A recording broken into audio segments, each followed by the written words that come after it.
Okay बच्चों, सो हम अब पहले देखते हैं अपना question number 2। First of, you need to read the question carefully.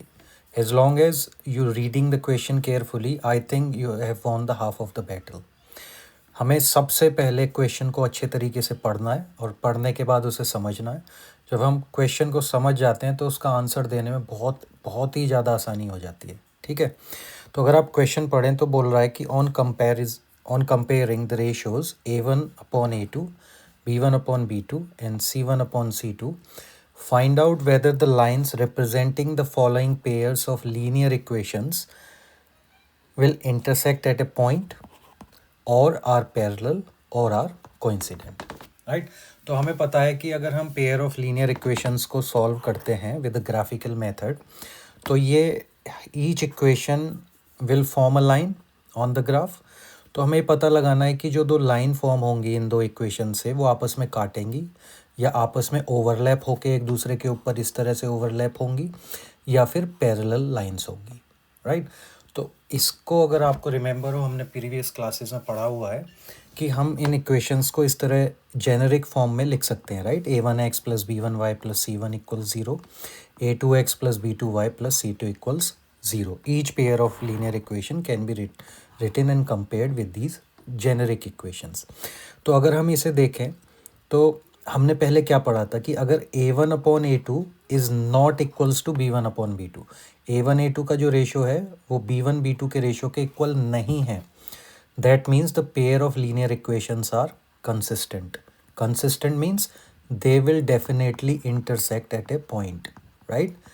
And when they will intersect at a point means they will definitely be one solution, right? अब देख लेते हैं नेक्स्ट कॉम्बिनेशन क्या हो सकता है. तो अगर a1 upon a2, b1 upon b2 और c1 अपॉन c2, अगर ये तीनों रेशियोज हमारे सेम हैं तो उस केस में क्या होगा, ये कोइंसिडेंट सॉल्यूशन होगा. मींस कोइंसिडेंट लाइंस होंगी, ओवरलैपिंग लाइंस होंगी. तो ओवरलैपिंग लाइंस में क्या होता है कि उनके इनफाइनाइटली मैनी सॉल्यूशंस होंगे. राइट, जब लाइंस एक दूसरे के ऊपर इस तरह से ओवरलैप करेंगी, let's say this is first line and this is second line, जब वो ओवरलैप करेंगी means they are touching at each point, touching और intersecting at so many points, so infinitely many solutions होंगे. राइट, अब third combination क्या हो सकता है कि these lines can be parallel. One line is like this and the second line is like this. So जब parallel lines होंगी तो means they are not intersecting at any point, means they would be no solution. Right, तो अब इसे find out करना is very easy, I would say, because you can easily form the ratios, find out the ratios. So अगर यहाँ पर हम compare करें तो a1 is 5, b1 is -4 because you need to take the whole value, right, and c1 is 8. उसी तरीके से a2 is 7, b2 is 6 and c2 is -9 because you need to take the whole value, -9. तो अगर आप यहाँ पर a1 upon a2 करते हैं तो वो कितना आएगा, 5 अपॉन 7. और अगर b1 अपॉन b2 करते हैं तो वो कितना आएगा, -4 अपॉन -6. माइनस से माइनस कैंसिल हो जाएगा, 2 2 जा 4, 2 3 जा 6, विच इज़ 2 अपॉन 3. तो आप देख सकते हैं कि a1 अपॉन a2 का जो रेशो है वो b1 अपॉन b2 के रेशो के इक्वल नहीं है. और अगर ये इक्वल नहीं है तो कौन सी कंडीशन हमारी मीट हो रही है यहाँ पर, these equations are consistent means they will be one solution, they will intersect at one point. तो ये हमने पता लगा लिया और यही हमें इस क्वेश्चन में फाइंड आउट करना था. Now let's look at our second question. Right, तो सेकंड क्वेश्चन में क्या है, सेम हमारी दो पेयर ऑफ लीनियर इक्वेशंस दिए हुए हैं. तो उस केस में हम इसे कंपेयर कर सकते हैं a1x plus b1y plus c1. तो a1 क्या होगा हमारा 9, b1 क्या होगा 3 और c1 क्या होगा हमारा 12. राइट, और अगर हम सेकेंड इक्वेशन को लेते हैं तो a2 क्या होगा 18, b2 क्या होगा हमारा 6 और c2 क्या होगा हमारा 24. राइट, तो a1 अपॉन a2 कितना हुआ 9/18 विच इज़ 1/2. B1/B2 कितना हुआ 3/6 विच इज़ 1/2. C1/C2 हमारा कितना हुआ 12/24 विच इज़ 1/2. तो अगर आप देखें तो ये कौन सी कंडीशन मीट हो रही है, A1 A2 B1 B2 और C1 C2 के रेशियोज सेम है तो ये सेकेंड कंडीशन हमारी मीट हो रही है, means these will be overlapping lines, means there will be infinitely many solutions, right? So in this case this will be a coincident solution, right? So first solution हमारा क्या था, intersect at a point, right?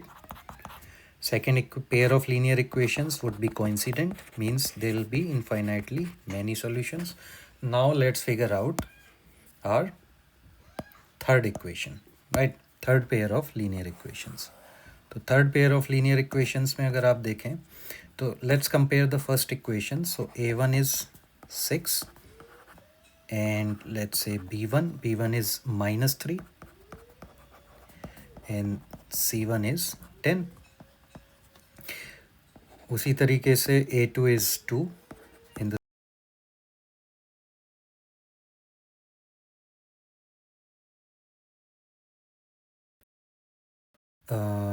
B2, let me write it down. B2 is -1 and C2 is 9, right?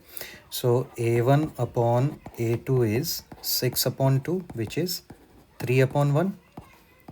B1 upon B2 is -3/-1 which is 3/1 and C1 upon C2 is 10/9. तो ये कौन सा हमारा combination है, this is our third combination. That means A1 upon A2 are equal but the C1 C2 ratio is not equal. So that's our third condition. That means अगर आप देखें तो A1 upon A2 कितना है 3/1, B1 upon B2 3/1 means A1 upon A2 equals B1 upon B2, but C1 upon C2 is 10/9, right? And it cannot be solved further. So C1 upon C2 is not equals to B1 upon B2 and A1 upon A2. So it will be a parallel solution, means there will be no solution, the lines would be parallel. तो यही हमें इस question में find out करना था, जो कि बहुत ही ईजी है. Only thing is you need to remember these combinations, and remembering these combinations are pretty easy. As I said, if A1 A2 is not equals to B1 B2 ratio, means they are intersecting. You just kind of somehow remember it. और अगर तीनों ratio same है, means तीनों ratio same है, means infinitely many solutions. और अगर A1 A2 B1 B2 ratio same है but they are not equals to C1/C2 means no solution. Okay students, तो यही हमें इस क्वेश्चन में सॉल्व करना था. Now let's look at the next question.